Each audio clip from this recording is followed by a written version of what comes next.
ഇരിക്കുന്നേ. അവിടെ ഇങ്ങോട്ട് കേറാൻ വയ്യാത്തവള് അത് ഡ്രാമയുമായിട്ട് അവിടെ ഓടിച്ചുള്ള ഡ്രാമ.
രാവിലെ മുതൽ നമ്മൾ ഒന്നും കഴിച്ചിട്ടില്ല. ചായ കുടിക്കുന്നില്ല, പഞ്ചസാര ഉപയോഗിക്കുന്നില്ല, ഒന്നും കഴിക്കുന്നില്ല. 2 മണിക്കാണ് സാധാരണ ഇപ്പൊ കഴിക്കുന്നത്. 2 മണി നമ്മളെ ഇങ്ങനെ വീർപ്പിക്കുക, ഗ്യാസ് അടിച്ച് വീർപ്പിക്കുക. ബ്ലോട്ടിംഗ് ഗ്യാസ് നാട്ടുകാർക്ക് എല്ലാവർക്കും അറിയാം ബ്ലോട്ടിംഗ് ഗ്യാസിനെ കുറിച്ചൊക്കെ.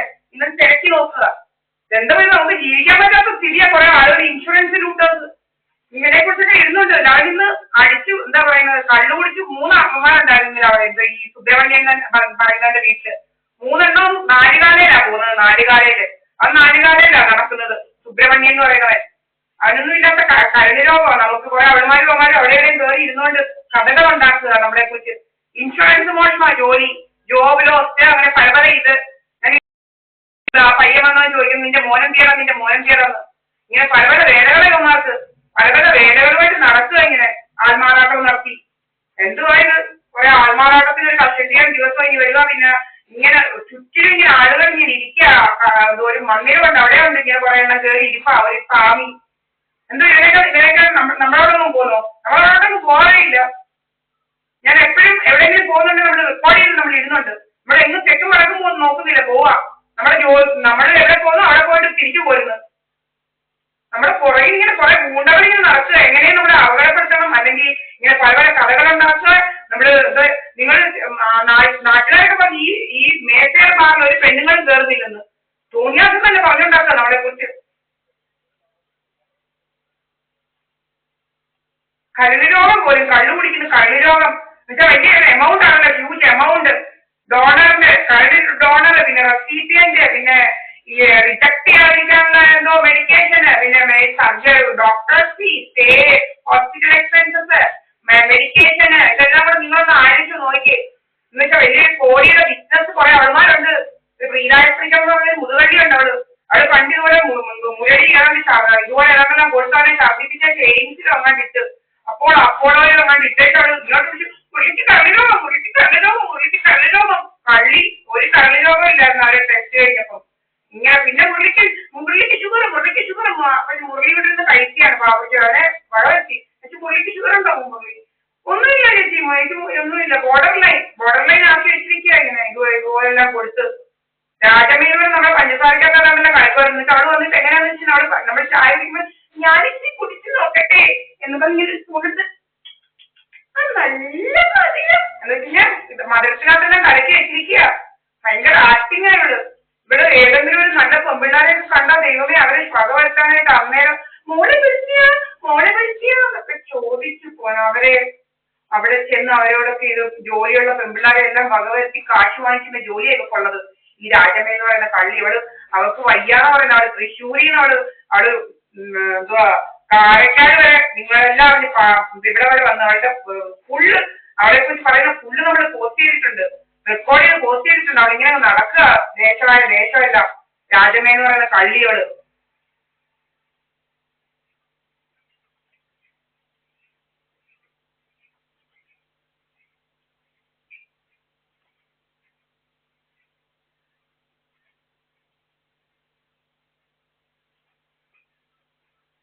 ഈ രാജമ്മ എന്ന് പറയുന്നത് അവളുടെ രണ്ടാമത് കല്യാണം കഴിച്ച ഒരാളുണ്ട്. ആദ്യത്തെ ഭർത്താവിനെ 10 മാസം കൊണ്ട് വകവരുത്തി കൊച്ചിനെ വകവരുത്തി. അത് കഴിഞ്ഞിട്ട് പൊടിയിച്ചിട്ടൻ എന്ന് പറയുന്ന ഒരു പൊടിയൻ എന്ന് പറയുന്ന കല്യാണം കഴിച്ചു. തങ്കപ്പൻ ഒഫീഷ്യൽ ചെന്നേട്ടൻ നല്ലൂക്കാടേന്ന വീട്.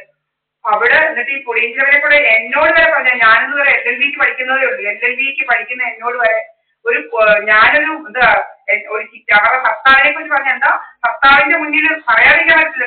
അവിടെ കുറെ ജോലിക്കാരുണ്ട് ഇങ്ങനെ പെണ്ണുങ്ങൾ ജോലിക്കാർ ഡ്രൈഡാണ് വരുന്ന പെണ്ണുങ്ങളെന്താ ഇയാളുമായിട്ട് ബന്ധമാ. വിനോദിനി വേറൊരു പെണ്ണും വിനോദിനിയും വേറൊരു പെൺകൊച്ചുണ്ടായിരുന്നു. ആ പെണ്ണും ഇയാളുമായിട്ട് എന്തൊക്കെയോ ഇതാണ് ശാരീരിക ബന്ധവും ഒക്കെ ഉണ്ടെന്നും ഒക്കെ പറഞ്ഞു പിടിപ്പിക്കുക. അയാളെ കൊണ്ട് സ്വന്തം അയാളുടെ കൂടെ ജീവിക്കുന്ന നല്ലൂക്കാരയിലെ വീട്ടിൽ കയറി ഇങ്ങോട്ട് അങ്ങേരെ കുറിച്ച് ഈ തെമ്മത്സരങ്ങളെല്ലാം പറയുന്നത് ഈ പെണ്ണുപിള്ള. ഈ പെണ്ണുപിള്ള ഈ കഴിഞ്ഞ എന്റെ അമ്മയും പറഞ്ഞത് എന്റെ അടുക്കൽ എന്നോട് പറഞ്ഞിട്ടുണ്ട് എന്തെല്ലാം അഹങ്കാരമാ പറയുന്നത് ഇവര്. അങ്ങനെ ഇതൊക്കെയാ പറഞ്ഞത്. അതുപോലെ ശ്രീനാരായണ വിളിക്കണം പറയും മുരളി ഡയാനയുടെ കൂടെ ഡയാന വിളിക്കുക എപ്പോഴും ഡയാന എന്ന് പറഞ്ഞൊരു പെണ്ണെന്ന് വിളിക്കുക മുരളി ഡയാന. ഇതെല്ലാം ഇവന്മാർ ഹണി ട്രാപ്പുകളാ. ഇവിടുമാരെ കൊണ്ടൊക്കെ വിളിപ്പിക്കുന്ന പാവങ്ങൾ അറിയുന്നു ഇത് ട്രാപ്പാണെന്നുള്ളത്. ഇങ്ങനെ വിളിപ്പിക്കുക എന്നിട്ട് ഇങ്ങനെ കലകളുണ്ടാക്കുക ഒരുപാട് ജോലി. ഇപ്പൊ ഇതുപോലെ നമ്മളെ കുറിച്ച് കലയുണ്ടാക്കാൻ അവിടെയെല്ലാം വലിയ ചൈനാമാരും കെട്ടിയിട്ട് നമ്മുടെ ഇതുപോലെ ഹാളാന്ന് പറഞ്ഞുകൊണ്ട് എവിടെ ഇങ്ങനെ നടപ്പാ അവന്മാര് കുറെ ഒരുത്തരും എത്തി കൂടെ ഒക്കെ ഇല്ലെങ്കിൽ രണ്ടുപേരും ഇങ്ങനെ കയറി നിൽക്കുക സർവ്വസമയം മിണ്ടാതെ മാസ്കും മൂസ്കും ഒക്കെ ഫിറ്റ് ചെയ്തേച്ച്. ഈ തുമ്പി എന്ന് പറയുന്ന വൃന്ദ എന്ന് പറയുന്നത് മോന്ത് കണ്ട് ഇത്രയുണ്ട് അതുപോലെ ആക്കുക നമ്മുടെ മുഖം ഞാൻ ഫോട്ടോ വെച്ചിട്ടുണ്ട്. നമ്മുടെ മുഖം ഭയങ്കര മെലിഞ്ഞതാ. ഇത്ര ഇങ്ങനെ ആക്കുക നമ്മുടെ മോന്ത ഇങ്ങനെ കിഡ്നിയിലോട്ട് ഇത് അയച്ചുകൊണ്ട് ഉള്ള വാട്ടർ റിട്ടൻഷൻ എല്ലാം ക്രിയേറ്റ് ചെയ്ത് നമ്മുടെ മുഖമെല്ലാം ഇങ്ങനെ പത്തരക്ക് വീങ്ങുക. നമ്മുടെ ദേഹം എല്ലാം കൂടെ അതുപോലെ വീക്കാൻ വേണ്ടിയിട്ട് കുറെ ബ്ലോട്ടിംഗ് ഗ്യാസ് എല്ലാം അടിക്കുക. വലിയ ശല്യം നോക്ക്. നമ്മുടെ ഞാൻ പ്രായെല്ലാം കയറി ഇങ്ങനെ മുറുക ടൈറ്റാകുക. നമ്മുടെ പുറമെല്ലാം ഇങ്ങനെ ഈ ബ്രാ മുറുകിയിട്ട് ടൈറ്റാകുക. നിങ്ങൾക്ക് തന്നെ നമ്മുടെ ബ്രാ വാങ്ങിക്കുന്നത് നമ്മൾ സൈസ് നോക്കിയിരിക്കും. ഒന്നാമത് ലൂസുള്ള ബ്രായാണ് നമ്മൾ വാങ്ങിക്കുന്നത്. നമുക്ക് ടൈറ്റ് ഇഷ്ടമല്ല. അതുകൊണ്ട് അതുപോലെ കയറി ഇങ്ങനെ മുറുകുക